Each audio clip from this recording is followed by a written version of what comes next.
creatures. I do mostly dragons, and these creatures are more people-oriented.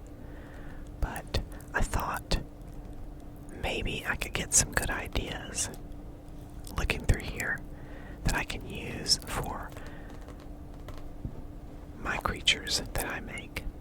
So that's what we'll be doing tonight, going through this book and checking out what they have in here. First, I am going to pour myself a little bit of a drink because my throat is feeling quite dry. Caffeine free so that I can go to sleep after this. Okay.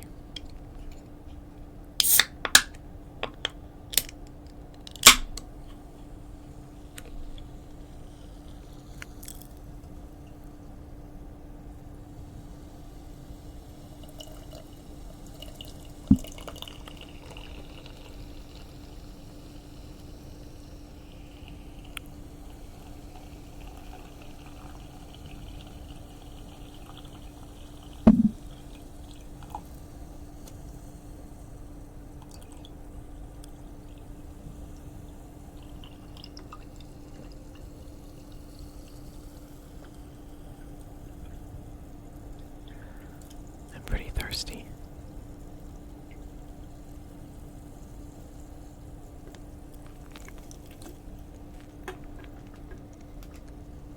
Okay. Gotta take a few sips because I am really thirsty.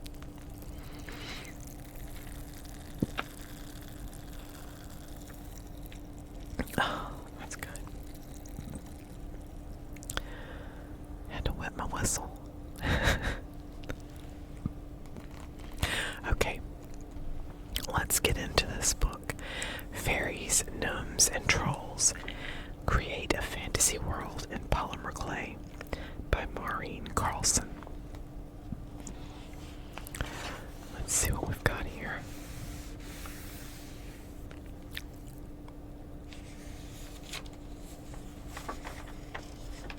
Oh, they are cute.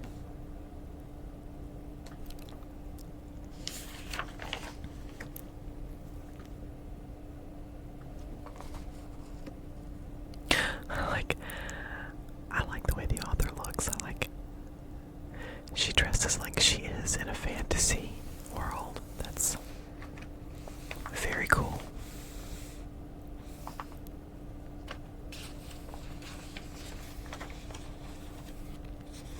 Okay, let me look at these and see if there's any that I really want to look at.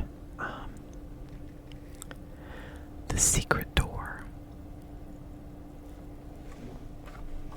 Ophelia Liliana, Oakheart Will, The Green Man, Brugenbolg, Theodore Fungi,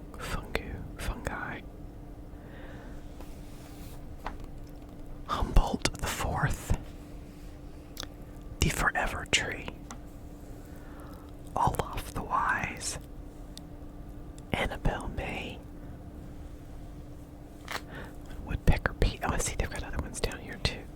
The Toadstool Court. I kind of want to. Okay. The Green Man and the Spirits of the Season. Gosh, I'm just going to look through all of it. I'll stop on the ones that I like. Oh, I like the little mushroom guy. That's cute. That's really cute. A Journey with the Fairy Folk.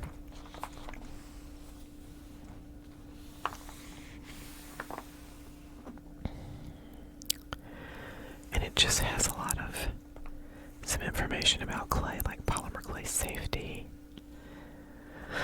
uses for polymer clay, mixing clay, storing clay, baking clay. These are things that I already am aware of. I do have most of these kinds of tools. I don't have an acrylic roller, I just have a plastic one. I kind of want one, but I also have a pasta machine. Pasta machine that used to get the clay, to roll the clay through to mix it and get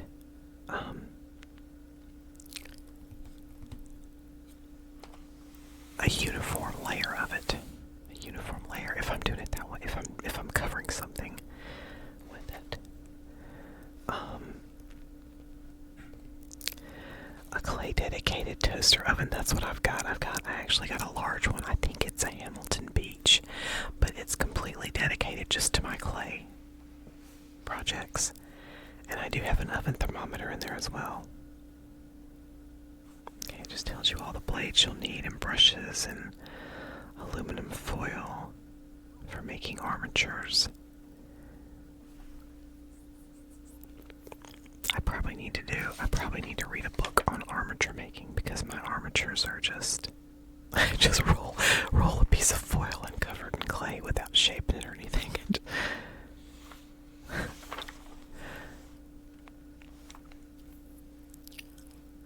Oh, it's cute.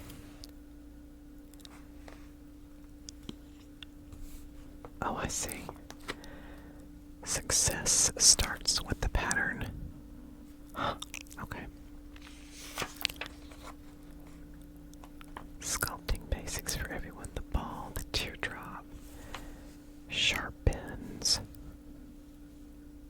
Hold the clay with both hands so that your fingers are on the sides. Hollowing out the clay. Okay, this is just telling you. Creating curves, some more shapes.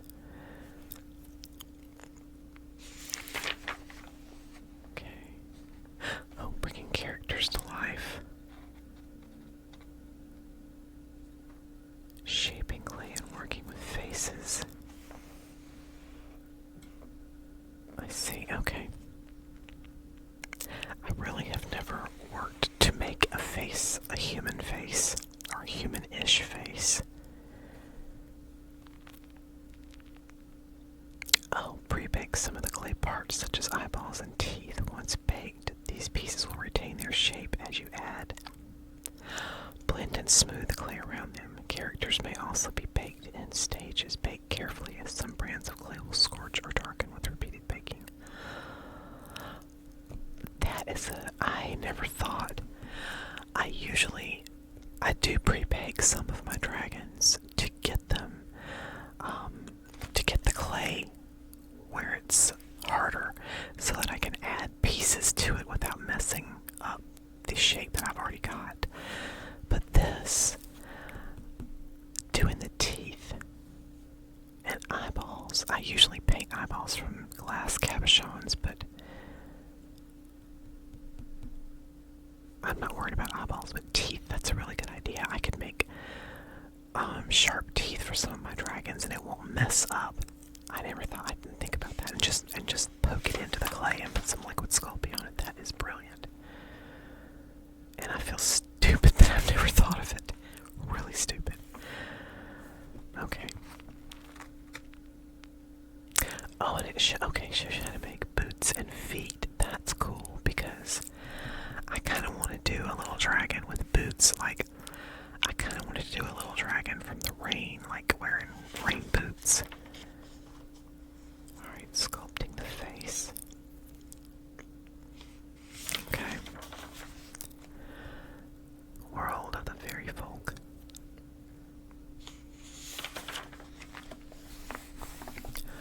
The secret door. That's out of polymer clay too.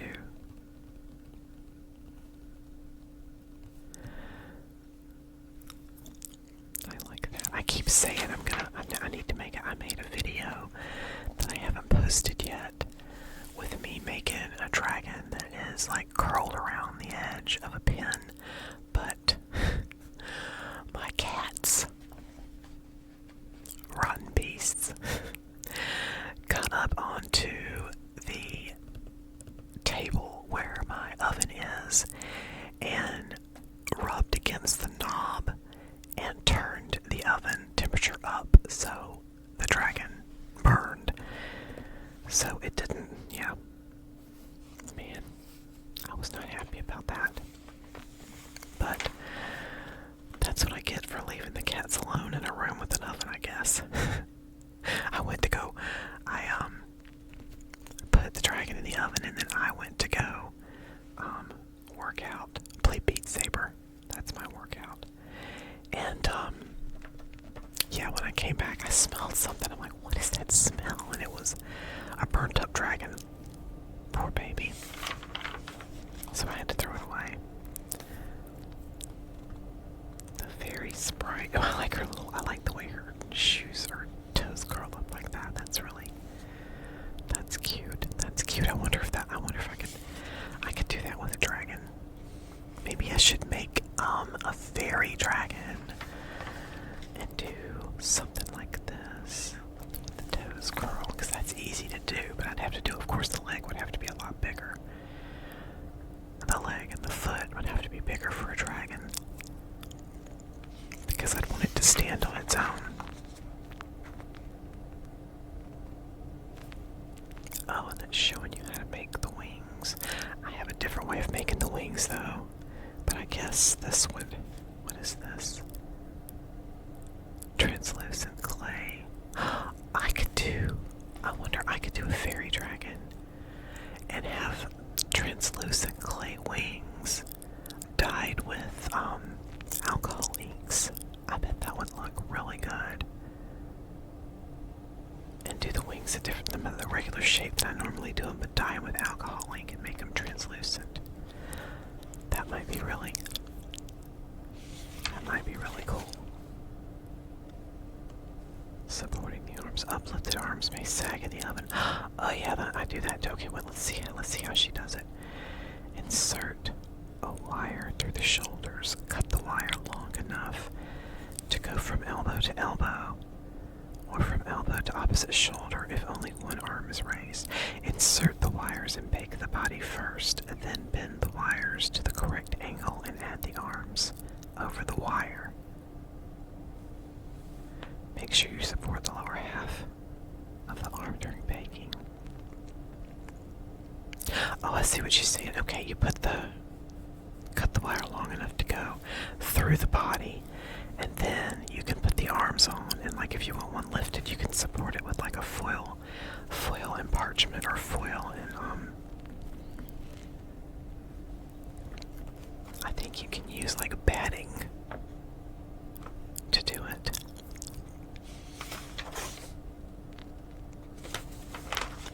I'm gonna have to go a little bit more in depth in this book. It's got some techniques. I should have already read it.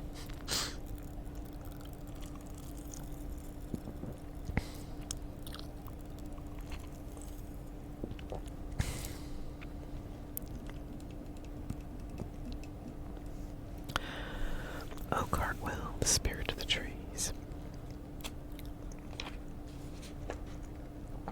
Okay. I don't think I want to do anything with this. I mean, it's pretty cool. Oh, the green man. Love the green man.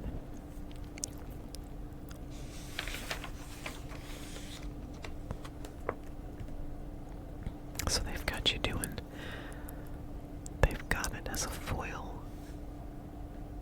armature over and then put the clay over on top. Oh, you put it on top of it. What are you doing here? I guess so. And then blending it together, I guess.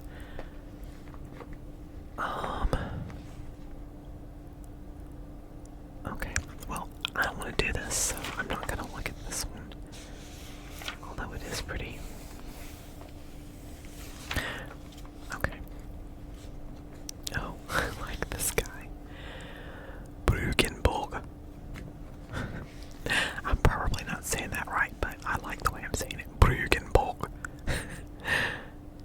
There are creatures in the fairy world who breathe and move so slowly that they almost never move at all. They are the rock trolls. To get a feel for what their life is like, imagine breathing so slowly that it takes days to breathe in a single breath, and just as long to breathe it back out again. With days spent just breathing in and others spent breathing out.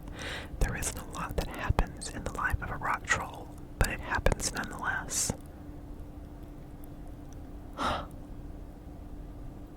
That is cool. So he's a rock troll.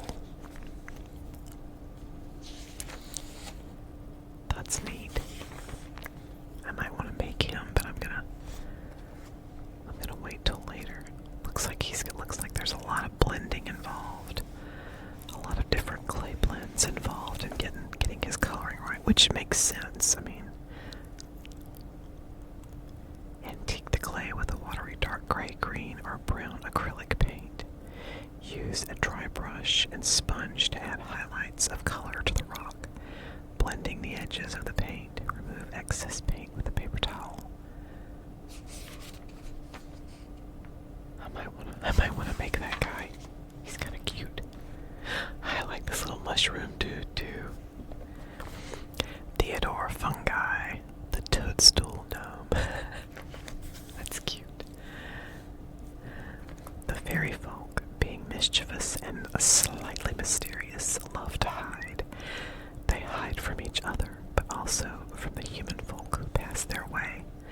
So close and yet so unaware. Chances are you've heard their tinkling giggles and thought it was just a sudden chorus of crickets or the buzz of bees. Toadstool gnome. What makes him so clever is that he hides in plain sight, yet his hiding place is so strikingly beautiful that you'd never expect to find a gnome behind it all. He disguises himself as a stately mushroom. He wriggles into the stem, then pulls on the cap and settles down to wait for a curious passerby.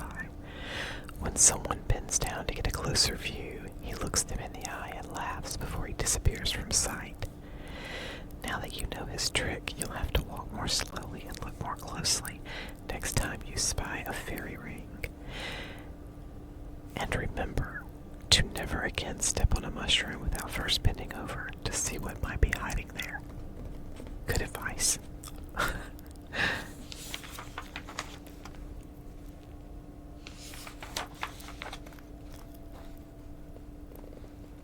Liquid polymer clay over the mushroom cap, then grate cold white clay into tiny shreds and add them to the top of the cap. Use a brush to gently press the shreds in place. Remove the cap and bake it for 45 minutes. Following the directions on the package of the clay, when cool, antique, and then mix a tiny bit of coral paint with matte medium or blending gel. Dab color onto the cheeks, nose, and chin. Use white paint and a nearly dry brush to highlight areas of the toadstool.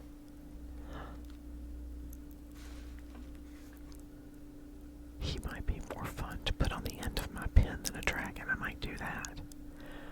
I could do him something like this is what I'm thinking. Because my pen, the pen that I wanted to add the dragon to, is pretty thick. So this guy would fit on the end of it. That might be cute. I might do that. God, he gave the toadstool dandy. Love it. Dependable Stan, the silent sentinel.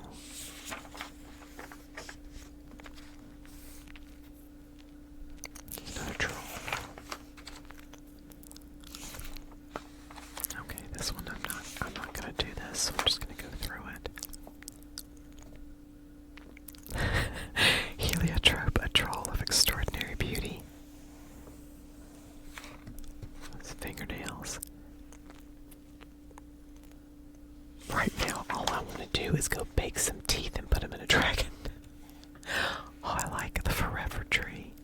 That is really cool looking. Let's see.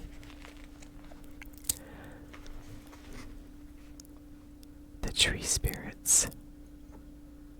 Deply ever win and see more better now.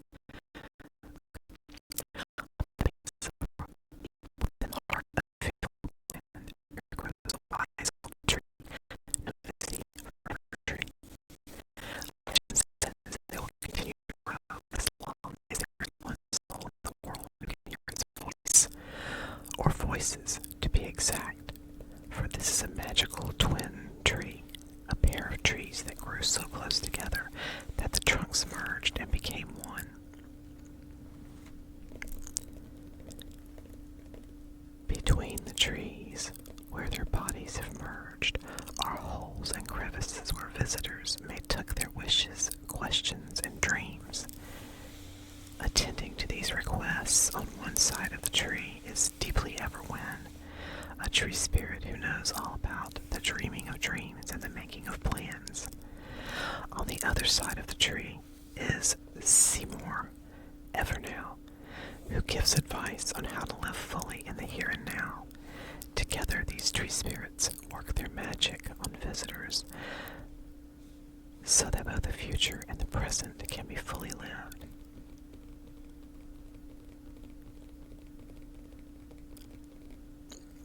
That's pretty cool. You just leave a hole in there to tuck a wish or a dream, or that's neat. I'm gonna have to make this guy. Definitely gonna have to do this.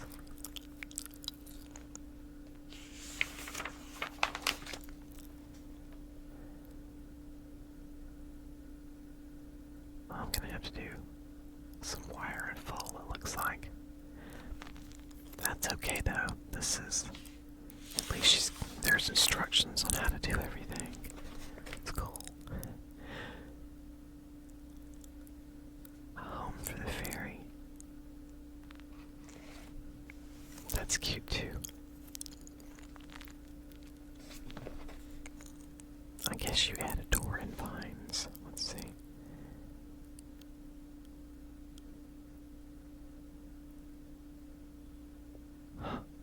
Okay.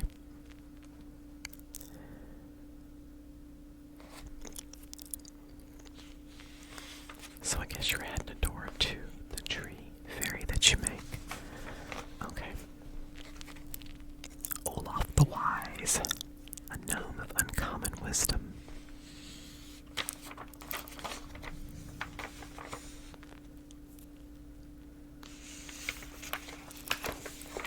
I guess here, okay, that is wire armature. Alright.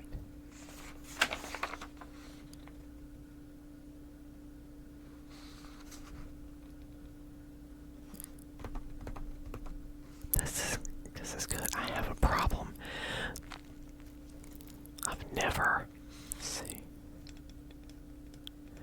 I've never really been able to get clothes right, but this book, this is showing how to do it.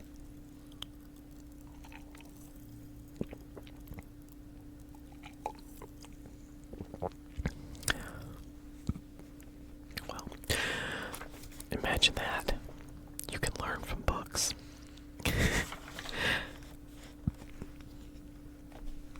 Oh yeah, this is good. Okay. So you just put his arms on, and this is okay.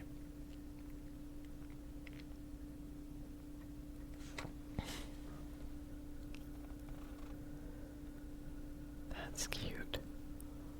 That's cute. And that hat. I love that hat.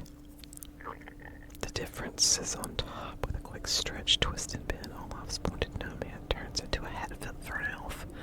Okay. I'm definitely going to have to go through this in more depth. Annabelle May, the fairy folk storyteller.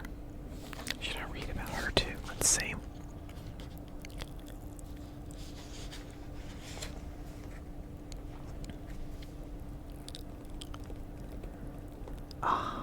Now is the time for the storyteller to tell her own story. One might think this tale would be the easiest of all, but stories such as mine are never easy.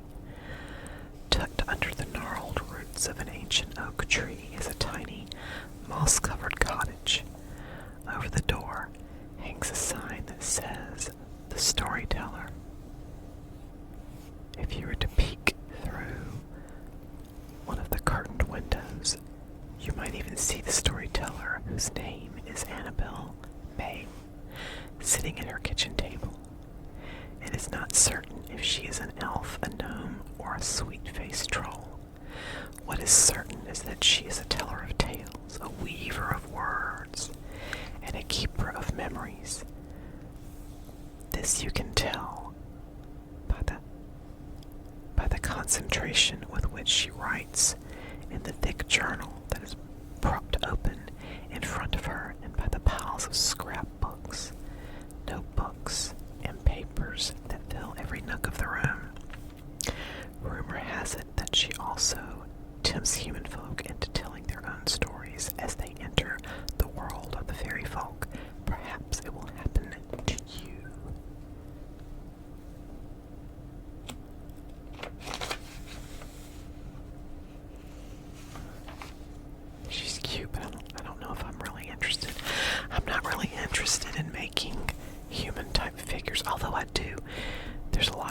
information here, especially clothing. If I want to put clothing on a dragon, I'm definitely gonna have to go back through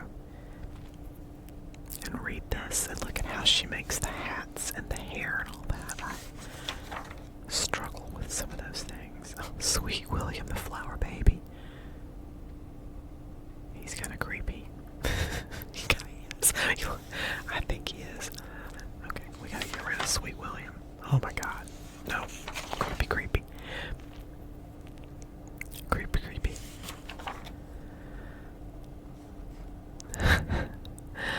Life beyond the flowers. Okay, no.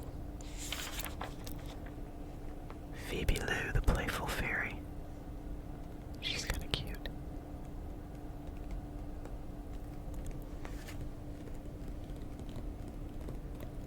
I think I want to make a dragon to either raffle or sell and donate the proceeds to Ukrainian efforts to help them. Probably the refugees, to help the refugees, especially the women and children. So I might do that. And if I do, I think I want to put the dragon in maybe clothing. I'm not sure, but I know that it needs to have some blue and yellow and sunflowers on it. I know these are daisies, but I need to find some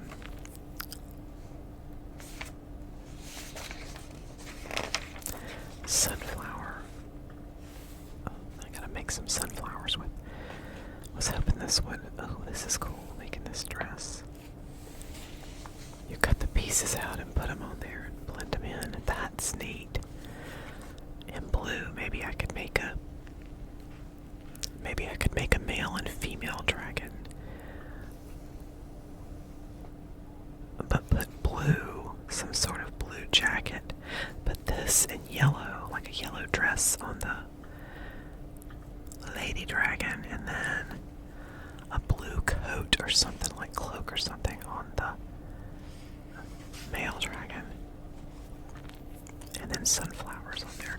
Sunflower decorations, I don't know. We'll see. Okay. A fairy's best friend. Oh, that shows you how to make the toad. You know, it's weird, but every time I do art shows, I almost always get a request for frogs. Like, have you made frogs? Do you have any frogs for sale? So I need to learn to make them like this. It looks pretty easy. I mean, actually it does. It looks fairly easy. You're just making a body, and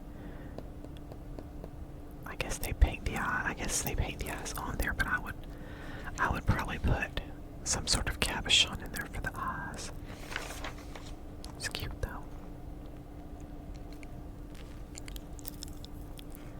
Magical, mischievous Marvin the Trickster Elf. He looks like he's stealing jewels. Bad Marvin. Shame on you. If you watch a forest path at just the right time, you might see the fairy folk pass by on their way to the midsummer ball. As they glide by, it's easy to recognize that some, such as Olaf the Wise, are gnomes, and that others, such as Humboldt, are trolls. But finding a label for magical, mischievous Marvin is not so easy a task. Perhaps you have seen him on other occasions, but he is such a master of disguise that you can never tell exactly who or what he is.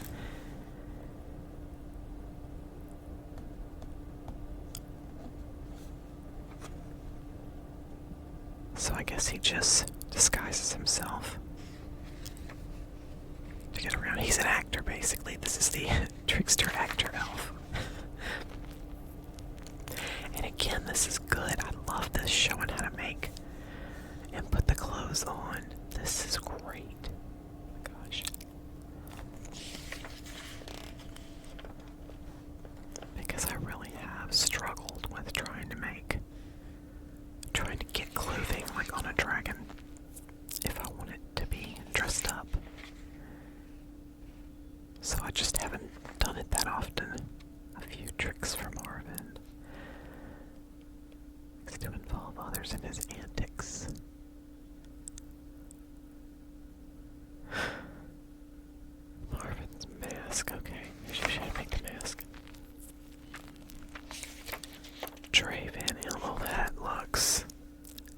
complicated. You'd have to definitely pre-bake that staff to get it to stand up like that. And probably the sword and the sword as well. Wow. That one is... Okay, so Draven, the Elf King. This one is kind of... He looks pretty complicated. Okay, let's see, making stuff down here. He's got... I mean, it tells you how to do it, so I guess it's not that bad. And you're not really... I see, you're not really making... Okay, you're putting that on and then covering it up. Make a base, make an armature, cover the bottom, put on the legs, and then you're going to make, you don't have to cover the whole thing, because you're going to put clothing. Okay.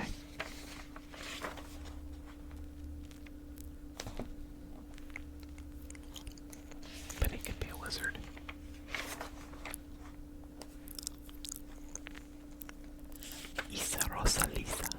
Rosalia, the garden fairy. Oh yeah, I could do wings and paint them afterwards. I keep forgetting about these things. I don't know. I'm so stuck in my ways. I need to break out and do more. Look at more techniques to do things. I hate doing armature though. I'm just gonna say it. I can't stand doing armature. It's a pain in the beep.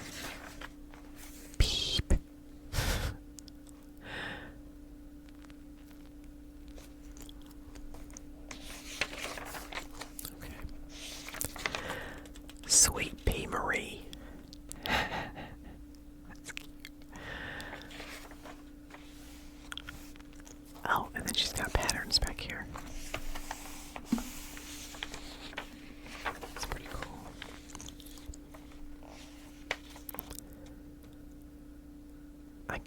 Okay, I guess you're, enlarge. I don't understand that. Are you enlarging it? What are you talking about? Okay, I think that's it for this.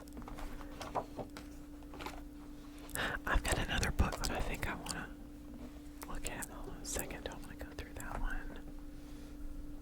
Let's go through. Hang on. Let's go through this one here. I've got one on fantasy creatures that I think is going to be more my style. Dragons, griffins, and more. Now that's my kind of creature. Okay.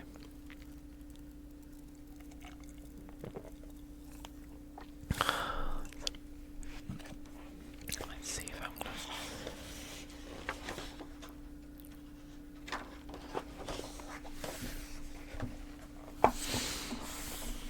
Fantasy creatures in clay, techniques for sculpting dragons, griffins, and more.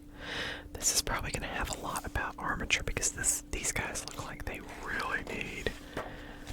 That guy definitely has armature to stand like that, but he's so awesome looking. Yeah, I'm going to have to go through this. Definitely. That's cool. Sculpting mediums.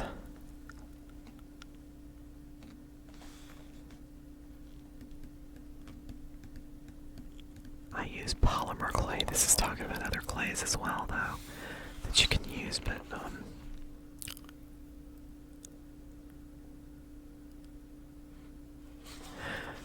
yeah, polymer clay is what I'm going to work with. I guess these, okay, so I'm guessing that again, like the other book, it shows you all the tools that you're gonna need, like bases and paints and brushes and stuff, and then clays and finishing tools. I don't have a heat gun. I haven't really ever needed one. I guess if I wanted to bake something small, let's see, heat guns are handheld using a hairdryer. They can be used to bake small pieces such as eyes and weapons to be placed on your unbaked piece. This can be a good time saver so you don't have to fire up your oven just to bake a few small things for several minutes. That's not a bad idea. I might, if I start doing more dragons with details, I'm gonna need that. I would need that. Okay.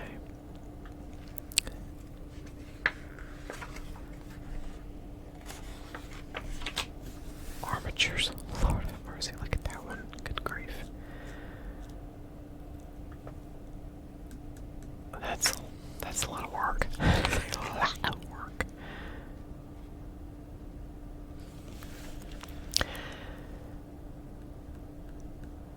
Creating a strong and proportionate armature is the key to a successful sculpture. Think of the armature as the skeleton of your sculpture. Don't worry about making it look beautiful, as it's going to be covered up in the end. You do, however, want to be concerned with creating stability and accuracy. Take your time during this part of the sculpting process. Getting all the proportions right in this stage will make it that much easier for you once you start applying clay. Making changes to an armature once you have begun clay work is very destructive and not something you want to have to worry about. Get used to enjoying the whole process of sculpting, starting with the armature. The armature is the part that I hate, so I usually try to make my dragons without it. Okay, this is gonna be a lot of techniques. Oh wow, and even, goodness. Oh, I see, she draws out a sketch and then exit. Wait, what did she say? The loops. Useful in attaching your armature to a base. Oh, okay.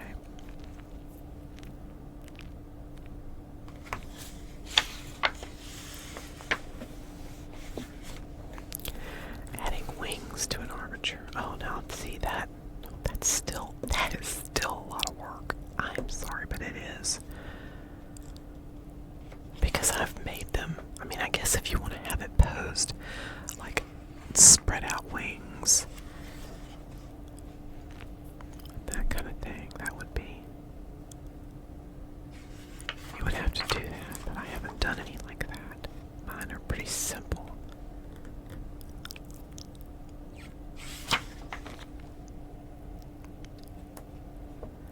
Crimping joints, good lord. If I really want to do any larger sculptures, I'm definitely gonna have to read this book. Oh, that's cool.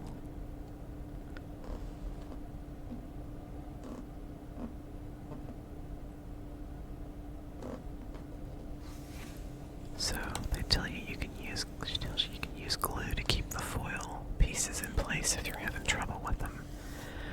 That's good to know. Okay.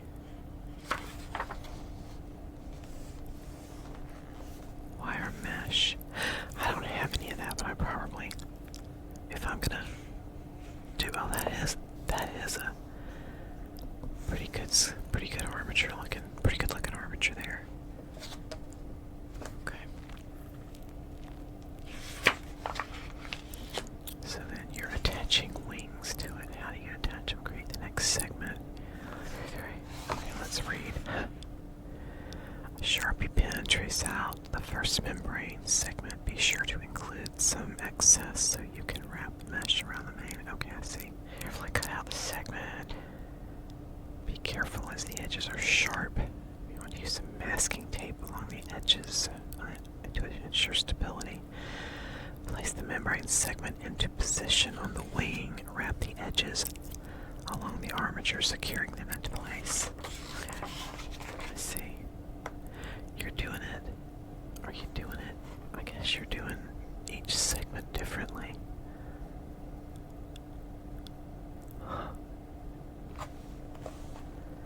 And you use hot glue for the overlapping segments. Oh, look at him. Handsome devil.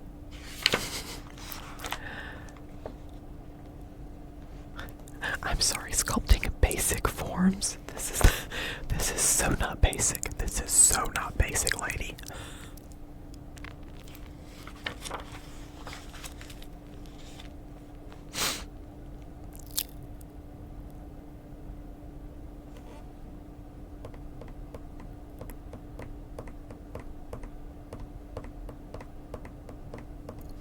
Okay.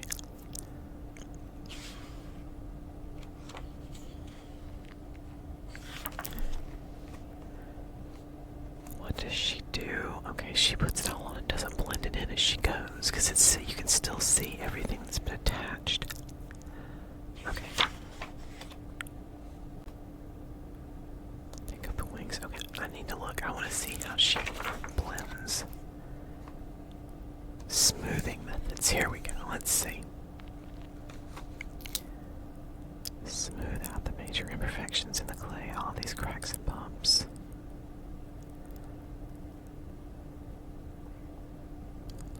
There are two methods I use when smoothing clay. The first method is simply using your hands. Okay, so she's just doing the same stuff I've done with a rubber tool in her hands. Okay. And like a metal, I'll use a knitting needle instead of that to smooth stuff. Okay. So you smooth it out, and then you can create any definition that you want.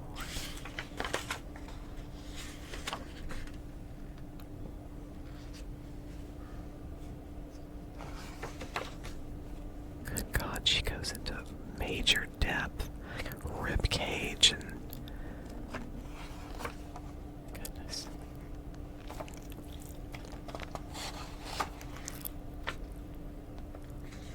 Building the head. So she's building it up further. But that's good. I'm glad she's going into depth. Okay, forming the claws.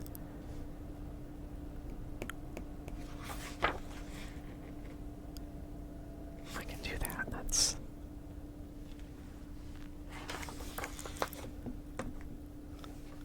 overlapping scales. Oh, I've done that. So she does it in regular, probably super Sculpey, and then paints everything, which is even more work. But still, the end result is this. That's gorgeous. Oh wow, I love this one. This is like, I want to have this is my pet. I want this pet.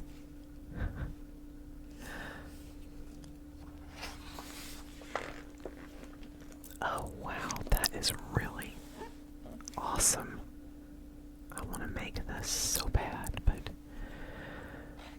for myself, I don't think I could sell it. Killing the face. Oh, here's a phoenix.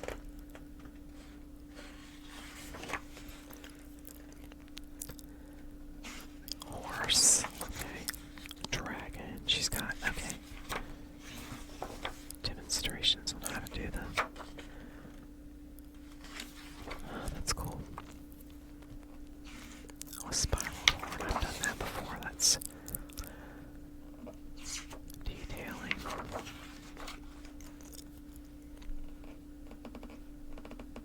Mains. I've done those before, but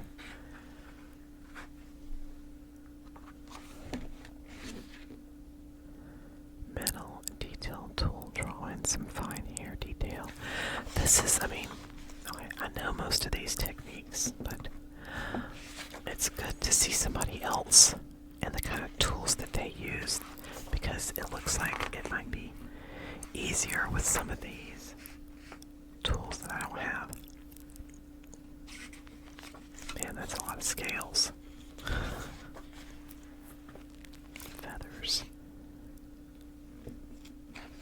Okay. I don't know that I want to go through this whole book right now because this is a lot. Okay. Field notes. Alright, we're gluing stuff on. Still gluing stuff on. I like that though. That wing is gorgeous.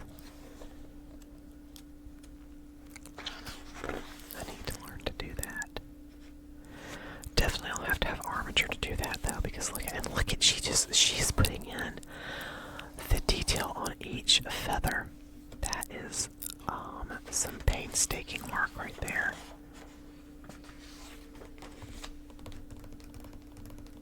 And look at this. These wings here. Oh my goodness. That's amazing. Okay. This is a lot of stuff. A lot of good information here, though. I've done dragons on bases before, but I usually just glue them on there. Paint the base and glue them on there. What's that? Jewelry or armor. Okay.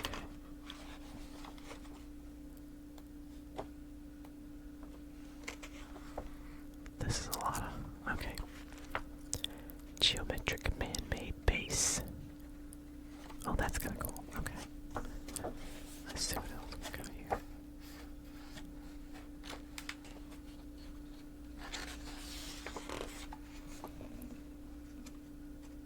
Finishing touches. Smooth oh, rubbing alcohol. Use that textured surface.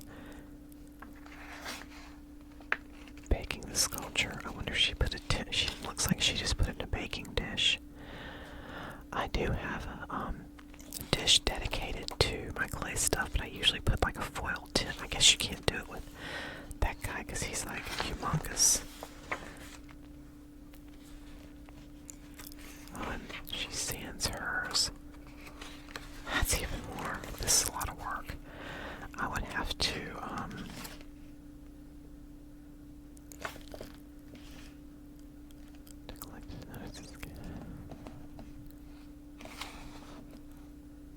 okay.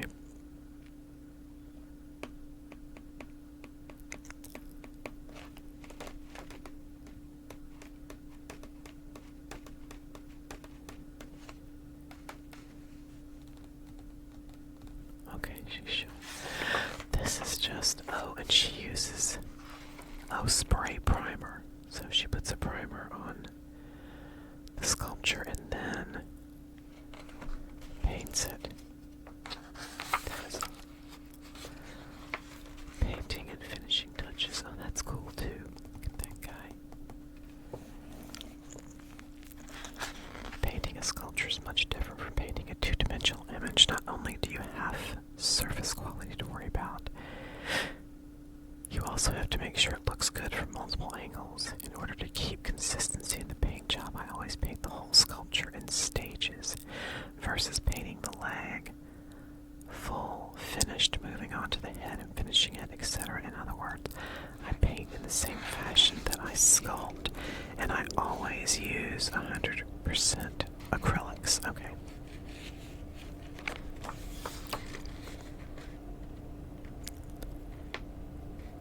You do a solid base coat. Wet dry method. Okay. Oh, I am gonna look at that. I am gonna read this part, like, seriously. Scale texture. That would be so cool. I've only done it with clay before. I've never done it with paint. It seems like it would be, if you've got that many scales, well then again, if you've got that many scales, you gotta put them on there anyway, so, I don't know.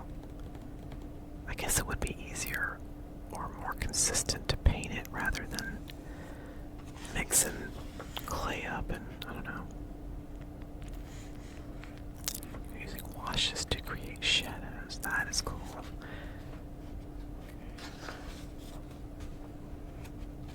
Details, spots, feathers.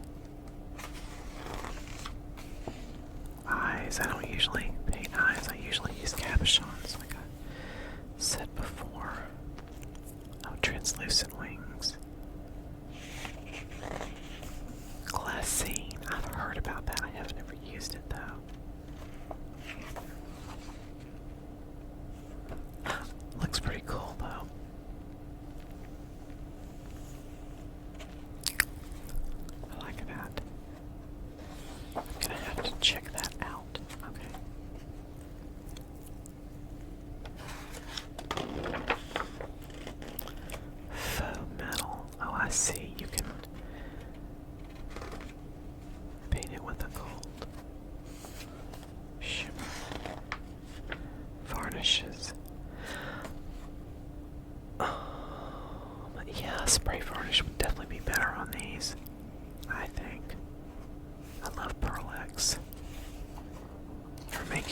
furry stuff on my little critters.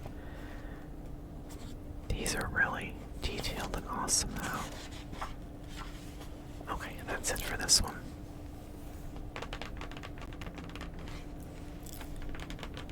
So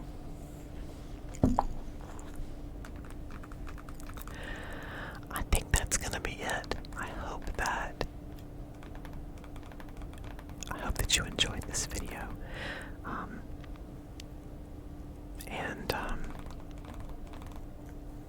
I hope that it relaxed you and made you sleep